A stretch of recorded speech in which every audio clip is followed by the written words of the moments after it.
Le 8 juin 2024, au kilomètre 5 de la RN 97, avait lieu l'inauguration de la fresque du mur du Tour de France, qui aura lieu le 19 juillet, avec pour ville d'arrivée Isola 2000. Il s'agira de l'étape Embrun-Isola 2000 et les coureurs seront amenés à franchir entre autres les cols de Vars et de la Bonnette avant d'entamer la montée de 17 km pour la station. Ici, la team Emirates en entraînement au Tour d'Isola 2000 avec notamment le cycliste italien Filippo Baronci. Ça change de cet hiver. Ouais, c'est sûr. Tu fais du vélo? Je fais du vélo, ouais, en préparation physique, on en fait pas mal du vélo, ouais. J'adore ça, ouais. J'adore ça. Alors, c'est plus dur le vélo ou le ski? Bah pour moi, le vélo, c'est plus dur, ouais. Parce que ouais, j'ai l'habitude d'en faire quand même. Merci. De rien.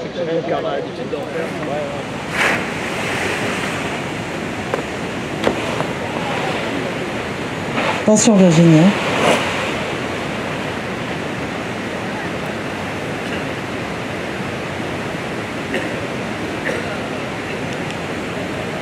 Nos montagnes, Isola 2000 où va arriver donc l'épreuve le 19 juillet. Le jeune du Tour de France, un cycliste auquel on peut tous s'identifier, alors un peu plus quand on est un sportif professionnel, mais aujourd'hui il y a plein de cyclistes amateurs qui sont montiers, c'est aussi vous ce cycliste. Le logo du Tour de France et puis la prom et le Negresco.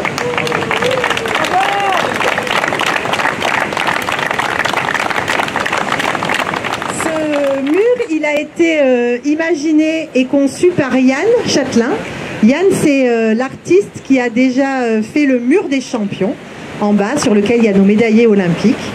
Et c'est un artiste avec qui on aime beaucoup travailler, d'abord parce que il fait des choses très réussies, mais aussi parce qu'il est extrêmement humble, sympathique, réactif. Et voilà, pour nous c'est devenu un isolien à part entière. Alors il ne pouvait pas être là aujourd'hui, malheureusement. Après on va essayer de l'appeler, voir s'il peut vous dire quelques mots.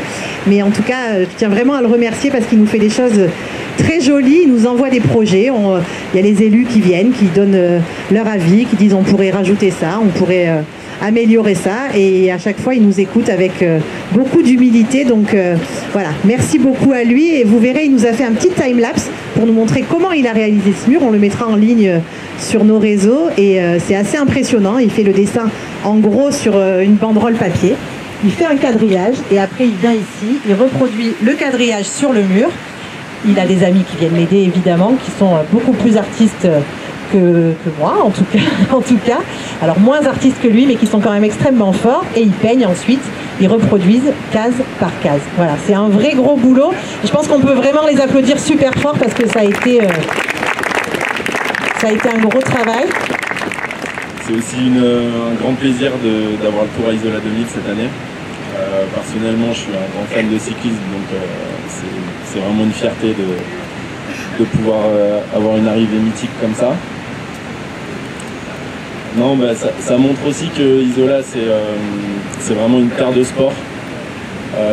Voilà, c'est un peu une station 4 saisons parce que l'hiver on est connu pour ça à la base, mais il y a aussi beaucoup de choses à faire l'été, et notamment du vélo. Je pense que l'arrivée du Tour, ça va aussi insuffler un nouvel élan à Isola 2000 l'été.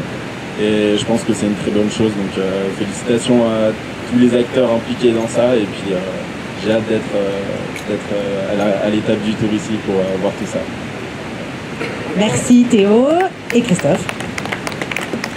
Du coup, bonjour, moi aussi, je ne savais pas qu'il fallait que je parle, donc je vais m'y mettre, je vais faire les choses bien, on va essayer du moins. Non, vraiment un plaisir d'être à ce genre d'inauguration. Encore une jolie fresque qui embellit nos routes. Il y avait la fresque des champions.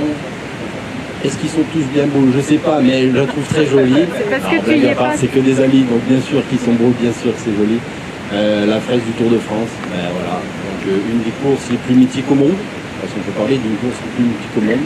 Un événement, je crois que c'est le 3e ou 4e événement le plus suivi dans le monde entier. Deuxième, encore mieux. Donc autant dire que ça va être l'arrivée du 2e événement le plus suivi au monde qui va arriver à Isola 2000, rien que ça.